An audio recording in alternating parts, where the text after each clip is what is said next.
Greetings, अभिवादन। पेट, मुख, हात र खुट्टाको एउटा घटना म तपाईँलाई बताउन गइरहेको छु। मुखलाई खुट्टाले अलिकति वाद विवाद गर्दै बताएछन्। मुखज्यू टाढा टाढा कमाउनको निम्ति म जानुपर्छ, हिँड्नुपर्छ खाना खोज्नलाई। तपाईँ चाहिँ मजाले बसेर खानुहुन्छ, मिठो मिठो गरी खानुहुन्छ। त्यसको लागि थाहा छ तपाईँलाई म ल्याउनलाई कता कता पुग्नुपर्छ भनेर। त्यसैमा पनि खुट्टालाई साथ दिँदै हात पनि जोडिन पुगेछ र हातले भन्यो, हो त नि, तिमी कति कति टाढा हिँडेर जान्छौ अनि कता कता गएर मैले के टिप्नुपर्छ, कति मेहनत गर्नुपर्छ। तर यो मुख चाहिँ हेर न, लाज नमानिकन बसेर गम गम खान्छ अनि मिठो पाएपछि त आहा गर्दै कति खाएको, स्वाद लिई खान्छ। त्यसैमा समूह त उनीहरूकोतिर बढ्दै गयो र पेटले पनि उनीहरूकै साथ दियो। खुट्टा र हातलाई साथ दिँदै पेटले पनि भने, मुख तिमी बडो खराब छौ, एकदमै खराब। मलाई आज तिमीलाई भन्ने मौका मिल्यो। मलाई तिमीदेखि धेरै रिस उठेको थियो अनि चित्त पनि तिमीदेखि मलाई धेरै दुखेको थियो। हेर, खुट्टाले मेहनत गर्छ, हातले मेहनत गर्छ अनि तिमी बसी बसी खान्छौ मात्र। तर तिमीले कहिले मेरो मर्का बुझ्यौ? कहिलेकाहीँ त तिमी यसरी खाइदिन्छौ कि मलाई भित्र पचाउनै गाह्रो हुन्छ। तिमी कहिलेकाहीँ चिल्लो खाइदिन्छौ, मलाई पचाउन गाह्रो हुन्छ। कहिलेकाहीँ कति चिसो चिसो खाइदिन्छौ, मलाई भित्र कति गाह्रो भएको हुन्छ। कहिले बुझ्यौ तिमीले? कहिले बुझेनौ। तर तिमी आफ्नो स्वार्थ मात्र पुरा गर्छौ। तिमी खाएको छौ, मलाई भित्र पचाउनलाई कति हैरान परेको छ। कहिले तिमीले मलाई आराम दिएनौ। साँच्चै नै तिमी भन्दा एकदमै स्वार्थी र निर्दयी छौ। तब मुखलाई साह्रै चित्त दुख्यो। कस्तो ठिकै छ, अब तपाईँलाई त्यति गाह्रो भएको छ भने म मेरो काम गर्दिनँ। अब म त मेरो जिम्मेवारी थियो, म त त्यो गरिरहेको थिएँ भनेर मुख चुप लागेर बस्न थाल्यो। तब एक दिन बित्यो, ठिक थियो। 2 दिन बित्यो, मुखले केही पनि खाएको छैन। तेस्रो दिन खुट्टा अलिकति लुलो हुन थाल्यो, हात पनि अलिअलि ल्याक्लुलो हुन थाल्यो, पेट क्वाइँ गरेर कराउन थाल्यो। अनि अब खुट्टाले भन्न थाल्यो, ओहो के खाइदिए भए त हुन्थ्यो नि, मुखले ताकतै आएन त, हिँड्न पनि गाह्रो भयो त। हातले पनि बिस्तारै नजिक आएर भन्न थाल्यो, मुखज्यू तपाईँले केही खाइदिनु पऱ्यो प्लिज। म एकदमै अब लुलो भइसक्यो, म त अब काम नलाग्ने पो हुन्छु क्या हो। भित्रबाट पेट कराएर क्वाइँ कराएर भन्न थाल्यो, मुखज्यू कृपया खाइदिनुहोस्, मबाट तपाईँलाई केही चित्त दुखेको छ भने माफी पाऊँ। बाहिर हातले हात जोडेर भन्न थाल्यो, म हात जोडेर भन्छु केही खाइदिनु पर्यो। मुखले भन्न थाल्यो, म त हात जोड्न सक्दिनँ, केही पनि गर्न सक्दैन, प्लिज खाइदिनु पर्यो, हामीले अन्जानमा बोलेछौँ। तब मुखले केही खायो अनि शरीरमा स्ट्रेन्थ, पावर आयो, सबै शरीरले काम गर्न थाल्यो। आज म तपाईँलाई सबै ठाउँमा पास्टर किन देखिन्छन् अनि सबै ठाउँमा पास्टर नै किन जानुपर्ने? पास्टर के सबै ठाउँमा हुनै पर्छ? मण्डली विभाजन किन भइरहेको छ नेपालमा? मण्डलीभित्र रोग किन छ? यो महत्त्वपूर्ण विषयको उत्तर म दिन गइरहेको छु। म कसैलाई व्यङ्ग्यात्मक रीतिले बोलिरहेको छैन, तर म समस्याको समाधानको रीतिले सम्पूर्ण खुलस्त तरिकाले परमेश्वरको वचनबाट तपाईँलाई महत्त्वपूर्ण कुरा बताउन गइरहेको छु। सायद तपाईँले भन्नु होला कि म त पास्टर हुँ, सायद म यो वचन सुन्न सक्दिनँ होला। यदि तपाईँले यो वचन सुन्नु भएन भने सायद तपाईँले धेरै ठुलो जीवनको सन्देशलाई मिस गर्नुहुनेछ। र म तपाईँलाई बताइदिउँ कि म कुनै पपुलारिटीको निम्ति म तपाईँको अगाडि आएको छैन। मलाई कुनै प्रख्याति बन्नु पनि छैन। परमेश्वरले मलाई जुन बोलावट दिनुभएको छ म त्यसमा एकदमै खुसी छु, सन्तुष्ट छु। म आफै पास्टर छु र म यसमा सन्तुष्ट छु।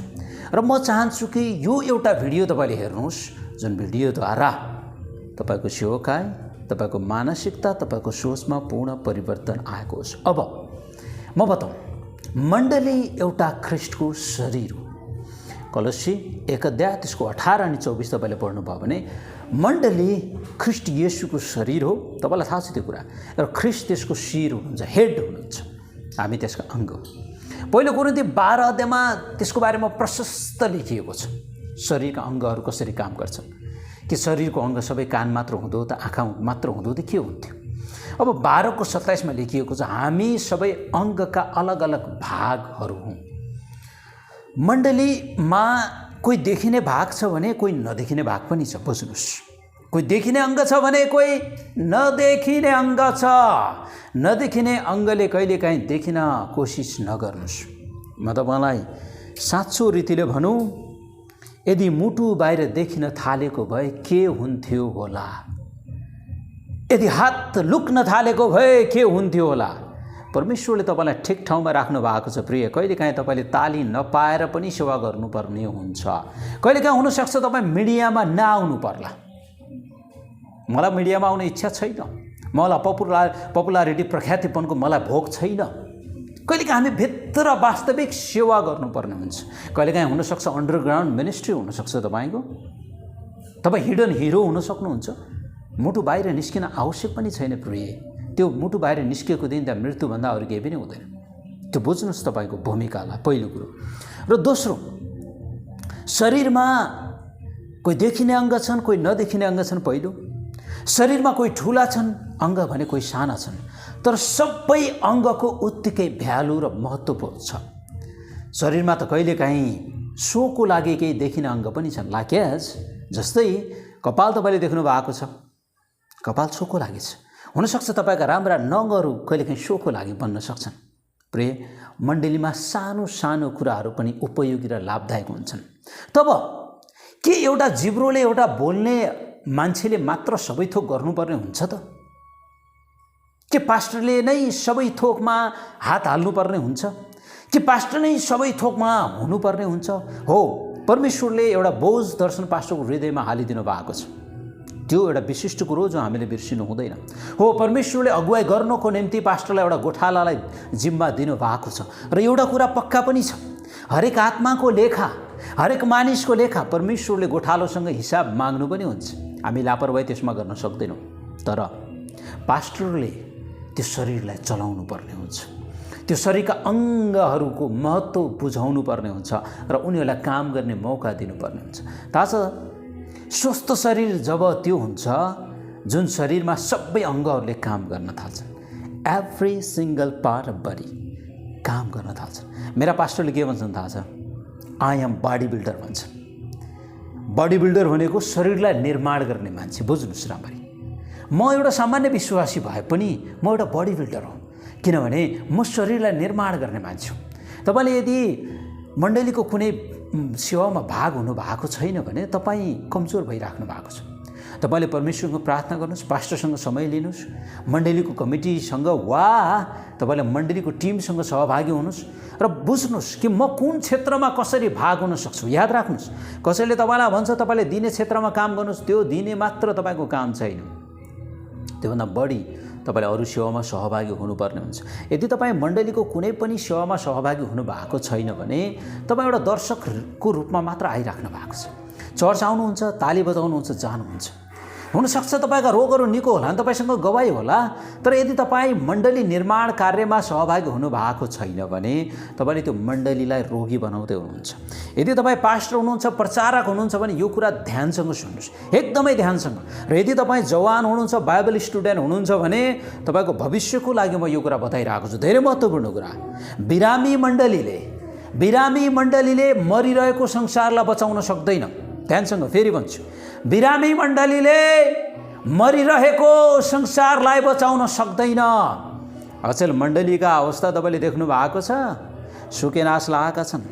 अझ पनि उनीहरूलाई अरूसँग भर पर्नुपर्छ, कहिलेकाहीँ हात थाप्नुपर्छ। मैले भन्नु त्यो कमजोरी हो भनेको होइन। तपाईँलाई म एउटा उदाहरण दिन्छु। यदि मानिलिनुहोस् 18 वर्ष 20 वर्षको बालक जवान खुट्टा लुलु पारेर हिँडिरहेको छ, अरूको आडमा हिँड्छ भने के लाजलाग्दो कुरो होइन? नेपालमा 60 सालभन्दा बढी क्रिस्टियनिटी आएको इतिहास भइसक्यो, तर पनि अझ मण्डलीहरूको अवस्था दयनीय छ, बिरामी अवस्थामा छ, एकदमै बिरामी। कतिजनाले भन्छन् हामी त पुरानो मण्डली, कतिजनाले भन्न हामी त ट्रेडिसनल चर्चेस, हामीले यो रीति राखेका छौँ, हामीले यो चलन अझ पनि राखेका छौँ। याद छ त मलाई, सदुकी र फरिसीहरूले आफ्नो रीतिथितिको कारण येशूलाई इन्कार गरेका थिए। परमेश्वरलाई इन्कार गरेर ट्रेडिसनलाई मात्र बचाइ नराख्नुहोस्, आफ्नो मण्डलीलाई अब स्वस्थ बनाउने बेला आएको छ। मण्डली एउटा शरीर हो, एकजना विश्वासी पनि सेवामा सहभागी हुनुपर्छ। मैले त कता कता देखेको छु कि पास्टरज्यू नै भेटी उठाउन हिँड्नुहुन्छ, पास्टरज्यूले नै भेटीको हिसाब किताब गर्नुहुन्छ। भेटी दशांश पास्टरज्यूको होइन, बाइबलमा यो कहीँ पनि लेखेको छैन कि पास्टरले त्यसमा त्यो भेटी दशांश पास्टरको हो भनेर म खुल्लायाम यो भन्न सक्छु। तपाईँले यदि यो विषयमा मसँग बातचित गर्न चाहनुहुन्छ भने परमेश्वरको वचन ल्याउनुहोस्, अगाडि उभिनुहोस्, म स्पष्टसँग म तपाईँलाई उदाहरण देखाउन सक्छु। तपाईँले भन्नुहोला कि ओ पास्टरज्यू, पुजारीले त मन्दिरको पुजारीले पुरानो नियममा भेटी राख्थे, दशांश लिन्थे अनि लेवीहरूलाई यो योजना बनाइएको थियो। म विषय अनुसार म तपाईँलाई यो अहिलेको समय म यो उत्तर दिइदिन्छु, किनभने हामी धेरै वादविवादमा नजाउँ। म तपाईँसँग सायद बातचित गर्न समय होला नहोला। पुजारी को हो? पहिलो पत्रुस 2 अध्याय अनुसार सायद 9, 10, 11 मा तपाईँले पढ्नुभयो भने पुजारी हरेक विश्वासी हो। यो नबिर्सिनुहोस्, हरेक विश्वासीलाई परमेश्वरलाई आराधना गर्ने अधिकार दिएको छ। लेखिएको छ हामी परमेश्वरका पवित्र जाति हौँ, राजकीय पुजारी हौँ। त्यो पास्टरलाई त भनेको मलाई थाहा छैन प्रिय। त्यो हरेक विश्वासीलाई भनिएको छ जो येशूको रगतले धोइएका छन् र हरेक विश्वासी राजकीय पुजारी हो। यो नबिर्सिनुहोस्। र तपाईँ हामी परमेश्वरलाई आराधना गर्नको निम्ति यहाँ खडा भएका छौँ, पास्टर होइन। र अर्को प्रश्न म तपाईँलाई दिन चाहन्छु, बाइबलमा कुन ठाउँमा पास्टर भन्ने शब्द लेखिएको छ थाहा छ तपाईँलाई? कहिले खोज्नु भयो, कहिले हेर्नु भयो? छैन छैन छैन। किनभने तपाईँले त भन्नु होला म त पास्टर हो, हौ म त सबै कुरामा राज गर्छु। प्रिय, बाइबलमा एक ठाउँमा मात्र पास्टर लेखिएको छ। अहिले म तपाईँलाई त्यो ठाउँमा लैजान्छु, बाँकी छ त्यो कुरा। तर त्योभन्दा अगाडि म तपाईँलाई बताउँ कि सबै कुरामा पास्टर रहन सक्दैन। जब पास्टरले सबै कुरामा राज्य गर्न थाल्छ भने उसले चाहिँ गुमाउन थाल्छ। कहिलेकाहीँ डर लाग्छ, म पास्टर हुँ, मलाई पनि डर लाग्छ, अधिकार अरूलाई दिन डर लाग्छ। कहिलेकाहीँ हाम्रो मनमा विचार आउन सक्छ सायद यो मान्छेले राम्रो काम गर्दैन। तर प्रिय, पत्रुसले पनि गल्ती गर्यो। पत्रुसलाई येशूले निर्माण गर्नुभयो र तपाईँले मानिसहरू निर्माण गर्न सक्नुहुन्न भने तपाईँले पास्टरी सेवा छोडिदिनुहोस्। Never do that. तपाईँले मानिसहरू निर्माण गर्न सक्नुहुन्न भने पास्टरीय सेवा छोडिदिनुहोस्। कतिपय मिटिङमा कहिलेकाहीँ म जान्छु अनि त्यहाँ यस्तो भनिन्छ कि यो मिटिङ पास्टरको लागि मात्र हो, अनि अर्को ठाउँ जान्छु, ओहो त्यहाँ त पास्टर नै आउनुपर्छ, वा यो व्यक्ति आउनुपर्छ, पास्टर लेभलको व्यक्ति आउनुपर्छ। अनि पास्टरसँग अर्को मान्छे पठाउनलाई छैन। 2 सालसम्म पास्टरले एउटा मान्छेलाई पठाउन थाल्छ कतै सेवामा भने त्यो मान्छे कता घुमेर जान्छ, हराएर जान्छ, त्यसपछि फेरि अर्को मान्छेलाई लिनुपर्ने हुन्छ। यावत समस्याहरू देखिरहेका छन्, किनभने पास्टरले आफ्नो पछाडि मान्छेहरू निर्माण गर्न सक्दैन। प्रिय, एउटा हाम्रो नेपाली चर्चको एकदमै ठुलो समस्या भइरहेको छ। अब यसको समाधानतिर म अलिकति तपाईँलाई लैजाउँ। यदि हामीले हाम्रो पछाडि मान्छेहरू निर्माण गर्न सकेनौँ भने हामी चेलाउन बनाउन सकिरहेका छैनौँ र त्यो कुराले तपाईँको सेवा दिगो रहन सक्दैन, त्यो मिनिस्ट्री अगाडि बढ्न सक्दैन। हुनसक्छ अलिअलि धक्कल पक्कल अगाडि बढ्ला, तर प्रिय त्यो धेरै अगाडि जान सक्दैन। अब म तपाईँलाई बताउँ, मण्डलीभित्र एउटा पास्टरले मात्र सबै कुरा गर्न सक्दैन। कहिलेकाहीँ हामी सोचौँला ओहो म सञ्चालन गर्ने एउटालाई दिन्छु, आराधना गर्ने एउटालाई दिन्छु, तर त्योभन्दा अगाडि बढाउँ न प्रिय, के अगाडि कुरा बढाउँ न। के हाम्रो ठाउँ लिनलाई कोही खडा भएको छ हाम्रो पछाडि? यदि म आजदेखि यो सेवामा छैन भने के त्यो सेवा बन्द भइजाने हो त? मेरो पछाडि खडा हुने व्यक्ति को छ? कसलाई मैले निर्माण गरेको छु? कि मेरो छोरा र मेरो छोरी मात्र हो त? त्योभन्दा अरू कोही विश्वासी छ? किनभने मण्डली त एउटा शरीर हो र जब हामीले छोड्न सिक्छौँ नि तब मान्छेहरू आउन थाल्छन् प्रिय।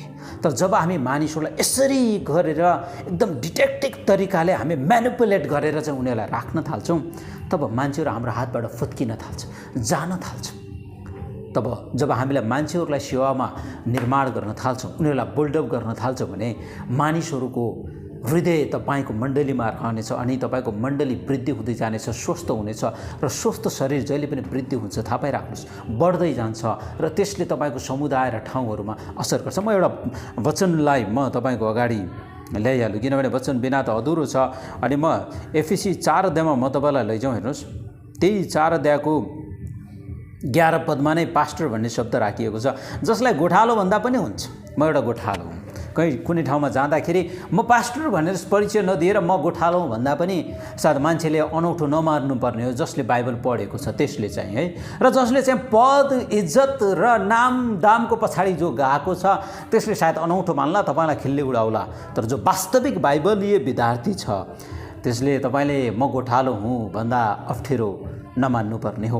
र बाइबलमा एउटा ठाउँमा मात्र पास्टर भन्ने शब्द प्रयोग गरिएको छ र मण्डलीहरूलाई रेखदेख गर्नेको निम्ति बाइबलमा एल्डरहरूको नाम लिएको छ। तपाईँले जहीँ पनि बाइबलमा पढ्नुहोस्, प्रेरितको पुस्तकमा तपाईँले एफिसीको बारेमा सायद 20 अध्यायमा पढ्नुहोस् वा पत्रुसले 5 अध्यायमा लेखिएको बारेमा लेख्नुहोस्, 5 को अगाडितिरबाट लेखिएको छ एल्डरहरूलाई, फलानु एल्डरहरूलाई भनेर चाहिँ त्यहाँ लेखिएको छ।